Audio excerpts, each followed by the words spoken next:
Federata Shqiptare e Futbollit mbajti punimet e asamblesë së përgjithshme në shtëpinë e futbollit. Në këtë mbledhje u miratuan pasqyrat financiare për vitin 2024 dhe buxheti për 2026, teksa kreu i kësaj federate Armand Duka shpreu kritikat e tij në drejtim të Ministrisë së Arsimit dhe Sportit, duke përfituar nga prezenca ministres Ogerta Manastirliu. Duka i ka kujtuar se në llogaritë e federatës ende nuk ka kaluar shuma e premtuar për turneun Euro U17, që u zhvillua javë më parë në vendin tonë.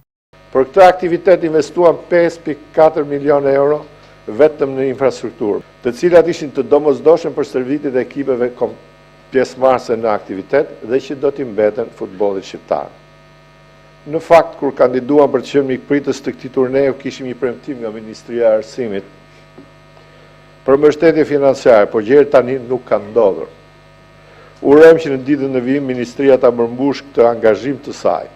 Në të kundërt do na vënë në pikpyetje për aktivitetet e ardhshme. Kualifikuesit për botorin USA 2026 na vendosën përballë një grupi tepër të vështirë me kundërshtarë si Anglia, Serbia, Letonia dhe Andorra, ku pas 4 ndeshjeve jemi në vendin e dytë me 5 pikë.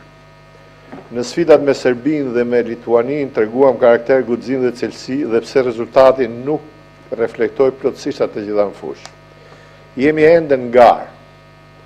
Tashmë jo mos si favorit dhe plotësisht të ndërgjegjshëm për vështirësitë që na presin. Por ekipi do të luftojë deri në ndeshjen e fundit kundër Anglisë në Tiranë, duke shpresuar fort që kjo të jetë një ndeshje finale. Kam besim të plot tek futbollistët tanë, te stafi teknik dhe administrativ i Federatës Shqiptare të Futbollit, por edhe te publiku që na mbështet pa kursim. Duka ishte kritike edhe mbi propozimin e ndryshimit të ligjit për sportin, kjo sa i takon krijimit të një arbitrazhi sportiv i propozuar nga kreu i Komitetit Olimpik Fidel Ylli, që sipas Dukës është një ligj klientelist dhe as pak i pavarur e jo profesional.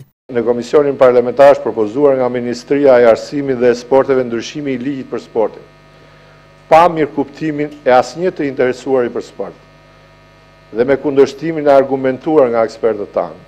A i synon të krijojë një arbitrazh sportiv klientelist, as pak të pavarur dhe jo profesional.